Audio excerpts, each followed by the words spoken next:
I don't have a clue how the average person is still surviving. I don't get it. 25, 30 grand a year in the current world is such a tiny amount of money. Man, it's about to be worse than ever before.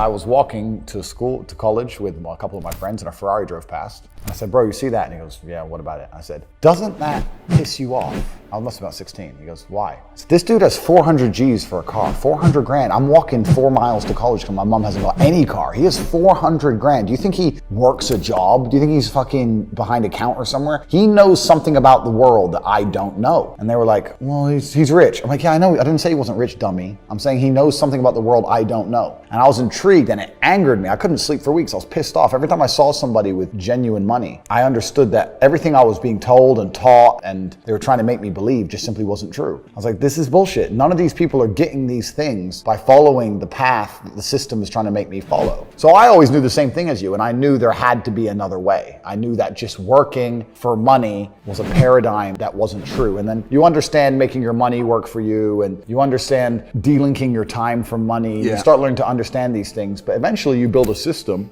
and you build an ecosystem like me. I have 60 or 70 people work for me all around the world, and things just happen and money just kind of appears. I meet so many fucking 17-year-olds, 19-year-olds, kids with an e-com store, or some crypto garbage, or to make quick, fast money now is almost easier than it's ever been. Now, that has advantages and disadvantages. I was talking to a young guy the other day, and he was 22, I think, and he caught a crypto pump. He made like $4 million in the last bull run, and now all the coins have gone down, whatever. He sold some. He has like 1.5 million. He's like, oh yeah, so I'm waiting for the next pump. I was like, bro, the problem with you is you've now been ruined for life because you're 22, you made easy money, and you think that you don't have to ever do any serious work. You also have no skill. Problem is with the crypto pump, it doesn't teach you anything. You didn't learn sales, marketing, staff management, stress tolerance. You need that. Nothing. He doesn't know how to do anything. So he's just sitting there just gambling on shit coins, waiting for the next one to pump, and he's 22, and his ass is never going to want to get a real job, and he doesn't have any skills. So I think he's in a lot of trouble, truthfully. I made this clear to him. So it can be a detrimental thing, it can be a bad thing, but in terms of making money, it's certainly easier than it's ever been because we live in a global marketplace now. Reach the world, and all you have to do is have a message worth making people listen to. The hard part about making money today is that we live in an attention economy. You have to garner attention from people. It's difficult, right? Because anyone can start a YouTube channel, but it's getting the views that's hard, right? Yeah. So you have to be talented enough and skillful enough to garner attention. But if you can garner attention, then you can make money. I think that's the new modern way to view the world. It's an attention economy. It doesn't matter what you do. If you're getting attention, you'll make money. I don't have a clue. I don't get it. Like 25, 30 grand a year in the current world is such a tiny amount of money. Man, it's about to be worse than ever before. It's going to be have-nots and have-yachts. It's always been that way. Yeah. But it's going to become worse and worse. As inflation gets out of control, as the price of assets soar, the rich are going to become richer and the poor are going to become poorer. I don't think that most people, I'm going to correct myself. I know that most people don't understand economics as a whole. They don't understand money as a whole, because if the people watching this, if they all understood how all this shit worked, there'd be a revolution tomorrow. So they don't understand any of it. But it's very difficult for a government to even pretend to give a shit about the average person to me, because I understand how all this works. That's the reason I'm not a big real estate guy. People say, oh, I own my house. Oh, you own it.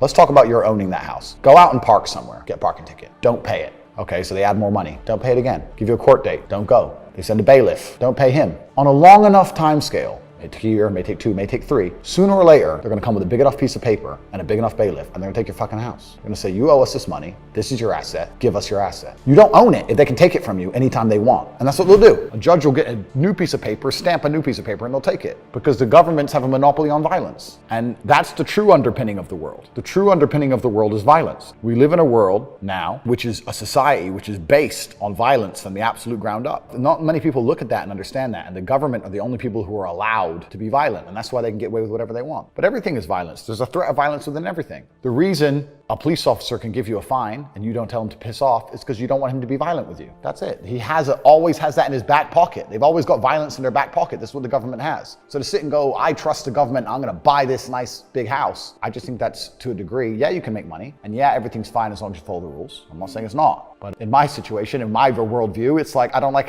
someone having that kind of control over me. The average people come to me and say, what do I do? I'm just the average guy. And my only answer is stop being the average guy. It's my only answer. You can't just be the average guy anymore. The idea from the 1950s that you can just be the normal, average, law-abiding, hard-working citizen and you'll have a good life is gone. Any man out here who goes, I'm just gonna work hard, do my bit, and obey the laws, and I'll have a good life. No, you won't. No, you will not. Just doing your job is never gonna make you rich, because you're just gonna be taxed into infinity and you're gonna stay broke. Ask me, they go, Andrew, how do I get rich? And I say, okay, well, you're probably not gonna get rich because I bet you're lazy, but let's say you're not lazy. The number one habit that people need to adopt, and this is a habit I had for a very long time, and I've actually recently cleared it from my brain because I've reached a point where peace of mind is worth more than money. But every single time money is spent, you need to identify how your money was taken from you. And I say taken because money can't be made. Money is taken because the only people who can make money are the government. So if you're a government, you can make money. You can print it from thin air, or a bank. But if you're a person, you're not making money. You're convincing other people to give it to you. You're taking money from others. So every single time you spend money on anything, you need to identify how it was taken from you. When you go and buy a coffee, don't just go buy the coffee and sit down. Sit and say, why did I buy this coffee? Okay, I really wanted coffee. But then why did I go into this store and not that store? Is it better advertising? Does it have less of a line? Do they have seating? How did they convince me to come in here? How much did this coffee cost? £6. What's the profit margin on that? Probably £5.50, £5.80 probably by the time. The cup probably costs more than the coffee. The coffee is just water. How did they convince me to spend £6 in this place? And when you sit there and analyze, and you all start to learn lessons about business, you'll learn about the importance of the signage. You'll learn about the importance of there being no queue. Yeah. So that if you ever run a business, I'm telling you, I say with my business, my people all the time, faster, all the time, quicker. Yeah. I have a couple businesses that are physical. I'm like, I don't want to see a line. I don't want it to see empty because it looks bad. So when there's lines, you work fast. When we're down to 1 or 2 people, you take your time, you talk to the customer. Right. You keep it so there's like always one person at the thing. Like manage the line. Like people don't think about this stuff.